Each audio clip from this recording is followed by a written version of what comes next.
जय श्री कृष्ण। श्रीमद्भागवत महापुराण प्रथम खंड तृतीय स्कंद 17वां अध्याय। हिरण्यकश्यपु और हिरण्याक्ष का जन्म तथा हिरण्याक्ष की दिग्विजय। श्री मैत्रेय जी ने कहा, विदुर जी, ब्रह्मा जी के कहने से अंधकार का कारण जानकर देवताओं की शंका निवृत्त हो गई और फिर वे सब स्वर्ग लोक को लौट आए। इधर दिति को अपने पति देव के कथनानुसार पुत्रों की ओर से उपद्रव आदि की आशंका बनी रहती थी।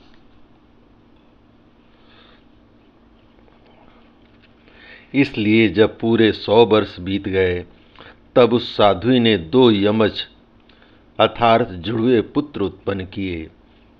उनके जन्म लेते समय स्वर्ग, पृथ्वी और अंतरिक्ष में अनेकों उत्पात होने लगे, जिनसे लोग अत्यंत भयभीत हो गए।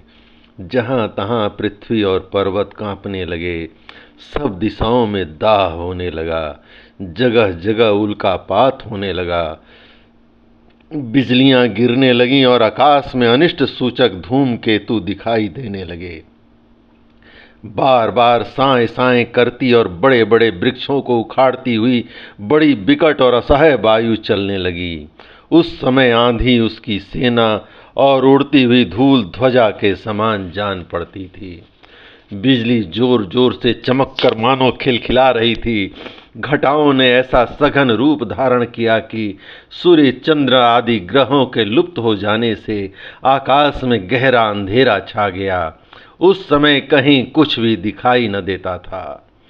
समुद्र दुखी मनुष्य की भांति कोलाहल करने लगा। उसमें ऊंची ऊंची तरंगे उठने लगी और उसके भीतर रहने वाले जीवों में बड़ी हलचल मच गई। नदियां तथा अन्य जलाशयों में भी बड़ी खलबली मच गई और उनके कमल सूख गए। सूर्य और चंद्रमा बार बार ग्रसे जाने लगे तथा उनके चारों ओर अमंगल सूचक मंडल बैठने लगे। बिना बादलों के ही गरजने का शब्द होने लगा तथा गुफाओं में से रथ की घड़घड़ाहट सा शब्द निकलने लगा। गांव में गीदड़ और उल्लुओं के भयानक शब्द के साथ ही सियारियां मुख से दहकती हुई आग उगलकर बड़ा अमंगल शब्द करने लगी। जहां तहां कुत्ते अपने गर्दन ऊपर उठाकर कभी गाने और कभी रोने के समान भांति भांति के शब्द करने लगे। विदुर जी, झुंड के झुंड गधे अपनी कठोर खुरों से पृथ्वी खोदते और रेंकने का शब्द करते मतवाले होकर इधर उधर दौड़ने लगे। पक्षी गधों के शब्द से डरकर रोते चिल्लाते अपने घोंसले से उड़ने लगे। अपने खिरकों में बंधे हुए और वन में चरते हुए गाय बैल आदि पशु डर के मारे मल मूत्र त्यागने लगे। गौएं ऐसी डर गईं कि दूहने पर उनकी थनों से खून निकलने लगा। बादल पीप की वर्षा करने लगे, देव मूर्तियों की आंखों से आंसू बहने लगे और आंधी के बिना ही वृक्ष उखड़ उखड़ कर गिरने लगे। शनि, राहु आदि क्रूर ग्रह प्रबल होकर चंद्र, बृहस्पति आदि सौम्य ग्रहों तथा बहुत से नक्षत्रों को लांग कर वक्र गति से चलने लगे तथा आपस में युद्ध करने लगे। ऐसे ही और भी अनेकों भयंकर उत्पात देखकर सनकादि के सिवा और सब जीव भयभीत हो गए तथा उन उत्पातों का मर्म न जानने के कारण उन्होंने यही समझा कि अब संसार का प्रलय होने वाला है। वे दोनों आदि दैत्य जन्म के अनंतर शीघ्र ही अपने फौलाद के समान कठोर शरीरों से बढ़कर महान पर्वतों के सदृश हो गए तथा उनका पूर्व पराक्रम भी प्रकट हो गया। वे इतने ऊंचे थे कि उनके स्वर्णमय मुकुटों का अग्रभाग स्वर्ग को स्पर्श करता था और उनके विशाल शरीरों से सारी दिशाएं आच्छादित हो जाती थीं। उनकी भुजाओं में सोने के बाजूबंद चमचमा रहे थे। पृथ्वी पर जो वे एक एक कदम रखते थे उससे भूकंप होने लगता था। जब वे खड़े होते थे तब उनकी जगमगाती हुई चमकीली करधनी से सुशोभित कमर अपने प्रकाश से सूर्य को भी मात करती थी। वे दोनों यमज थे। प्रजापति कश्यप जी ने उनका नामकरण किया। उनमें से जो उनके वीर से दिति के गर्भ में पहले ही स्थापित हुआ था उसका नाम हिरण्यकशिपु रखा गया और जो दिति के उदर से पहले निकला वह हिरण्याक्ष के नाम से विख्यात हुआ। हिरण्यकशिपु ब्रह्मा जी के बर से मृत्यु भय से मुक्त हो जाने के कारण बड़ा उद्धत हो गया था। उसने अपनी भुजाओं के बल से लोकपालों के सहित तीनों लोकों को अपने बस में कर लिया। वह अपने छोटे भाई हिरण्याक्ष को बहुत चाहता था और वह भी सदा अपने बड़े भाई का प्रिय कार्य करता था। एक दिन वह हिरण्याक्ष हाथ में गदा लिए युद्ध का अवसर ढूंढता हुआ स्वर्गलोक में जा पहुंचा।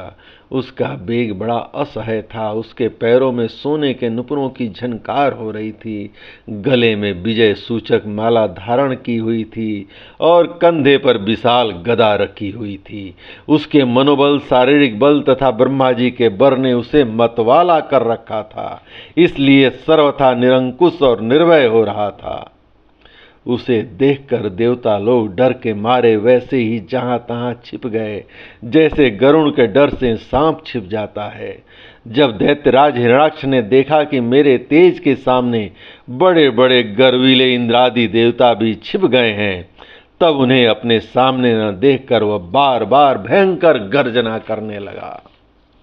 फिर वह महाबली दैत्य वहां से लौटकर जल क्रीड़ा करने के लिए मतवाले हाथी के समान गहरे समुद्र में घुस गया, जिसमें लहरों की बड़ी भयंकर गर्जना हो रही थी।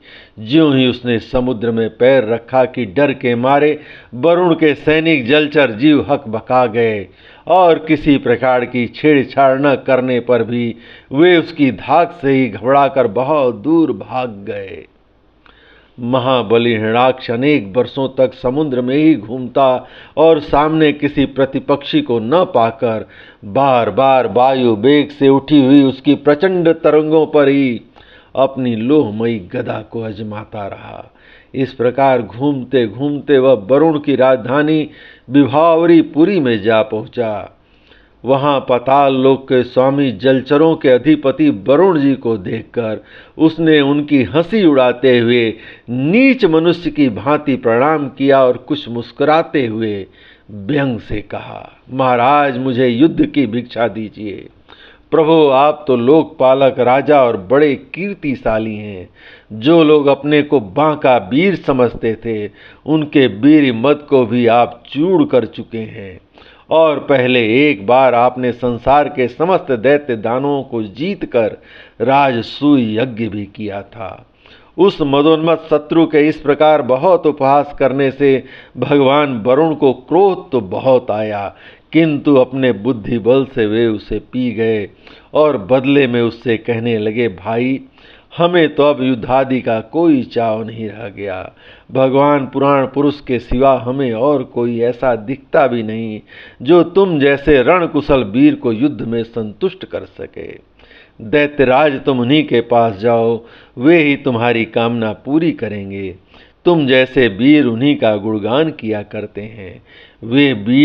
वे बड़े वीर हैं, उनके पास पहुँचते ही तुम्हारी सारी सेखी पूरी हो जाएगी और तुम कुत्ते से घिरकर वीर सैया पर शयन करोगे। वे तुम जैसे दुष्टों को मारने और सत्पुरुषों पर कृपा करने के लिए अनेक प्रकार के रूप धारण किया करते हैं। जय श्री कृष्ण। इस प्रकार भगवान श्री कृष्ण की कृपा से श्रीमद् भागवत महापुराण प्रथम खंड तृतीय स्कंद 17वां अध्याय संपूर्ण हुआ। जय श्री कृष्ण।